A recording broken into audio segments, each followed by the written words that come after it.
एक जंगल में एक तितली रहती थी जिसका नाम था तितली। वह बहुत ही रंगीन और सुंदर थी। उसके पंखों पर विभिन्न रंगों के धब्बे थे जो उसे और भी आकर्षक बनाते थे। एक दिन तितली ने एक गिलहरी को देखा जो एक पेड़ पर चढ़ रही थी। गिलहरी बहुत ही तेज और चप्पल थी। वह पेड़ की डालियों पर उछलती हुई ऊपर चढ़ रही थी। तितली गिलहरी की गति और चप्पलता को देखकर बहुत प्रभावित हुई। उसने गिलहरी से कहा, तुम्हारी गति और चपलता देखकर मैं बहुत प्रभावित हुई हूँ। तुम्हारे जैसी गति और चपलता मैं भी चाहती हूँ। गिलहरी ने तितली की बात सुनी और कहा, मेरी गति और चपलता का राज यह है कि मैं अपने काम में निपुण हूँ। मैं पेड़ों पर चढ़ने और उतरने का अभ्यास करती रहती हूँ, जिससे मेरी गति और चपलता बढ़ती है। तितली ने गिलहरी की बात सुनी और कहा, मैं भी अपने काम में निपुण होना चाहती हूँ। मेरा काम है फूलों से रस चूसना और अपने पंखों को फैलाकर उड़ना। मैं अपने काम में और भी निपुण होने के लिए अभ्यास करूंगी।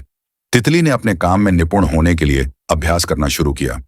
वह फूलों से रस चूसने और अपने पंखों को फैलाकर उड़ने का अभ्यास करती रही। धीरे धीरे तितली अपने काम में और भी निपुण हो गई। अब तितली अपने पंखों को फैलाकर तेजी से उड़ सकती थी और फूलों से रस चूसने में भी वह बहुत ही कुशल हो गई थी। तितली ने गिलहरी से कहा, तुम्हारी बात ने मुझे बहुत प्रेरित किया।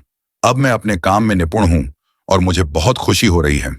गिलहरी ने तितली को देखा और कहा, मैं बहुत खुश हूं कि मेरी बात ने तुम्हें प्रेरित किया। अब तुम अपने काम में निपुण हो और तुम्हारे पंखों की सुंदरता और भी बढ़ गई है।